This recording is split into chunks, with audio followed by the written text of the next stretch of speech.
Daily Broadside, day 256. Gwyneth Paltrow's vagina. That's what we're going to talk about today, kids.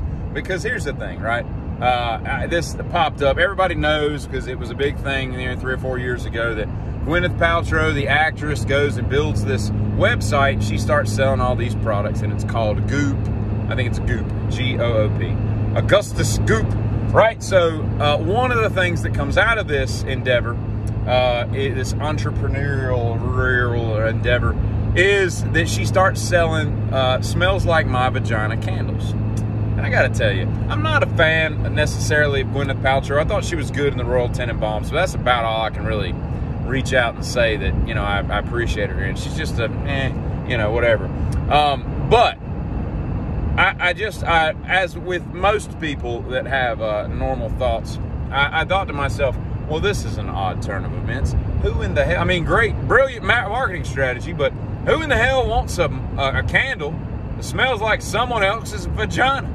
That's, I mean, you know, within reason. Especially somebody that's famous.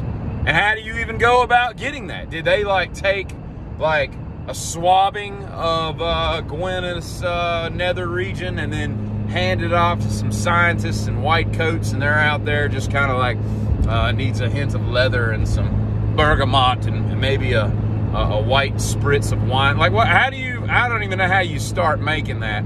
And here's the other thing: what kind of vagina are we talking about? Like, is this fresh out of the shower, Paltrow candle, or is this like, hey man, I just did 6 miles on my recumbent bike.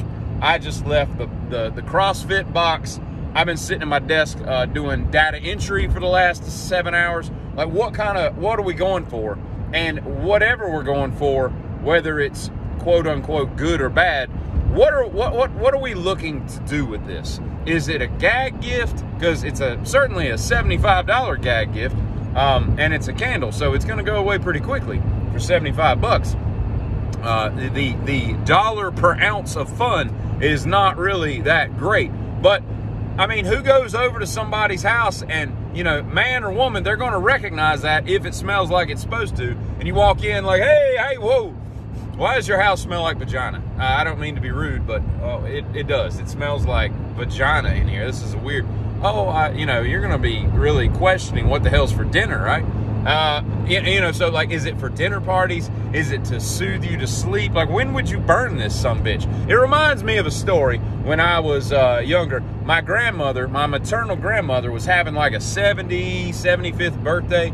So we host a birthday party at my house for all of her friends. So I got all these old blue-haired ladies wandering around the house having, like, you know, finger sandwiches and whatnot. And I walked into the living room, which was like a room that, like, no one goes in. There's like a piano and all this furniture that no one touches. It's really just wasted square footage, quite frankly. I would probably rent it out if I lived there. But I walk in, there's these two old ladies standing at the front window, you know, just sitting there conversing about, you know, crochet, bridge. I don't know what the hell they were talking about. And I walk over and I'm like, hey ladies, how you doing? Making small talk. And I'm like, that is a rank smell. I walk into the kitchen, tell my mom, hey, I think that one of those ladies is less than clean.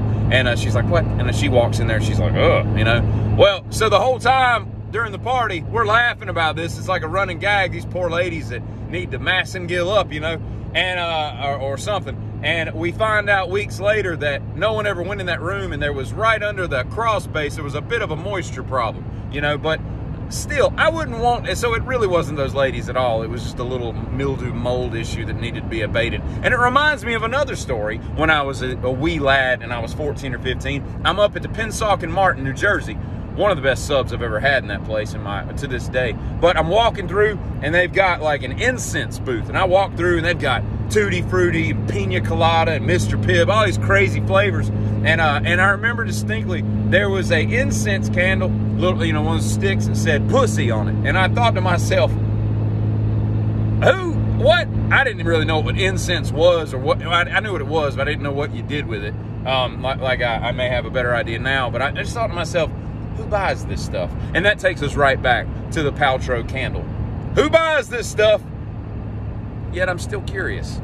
So if anybody's got one, just break off a little piece, drop it in the mail. I'll give you the P.O. box, and just so I can go, okay, all right, satisfied curiosity. Done.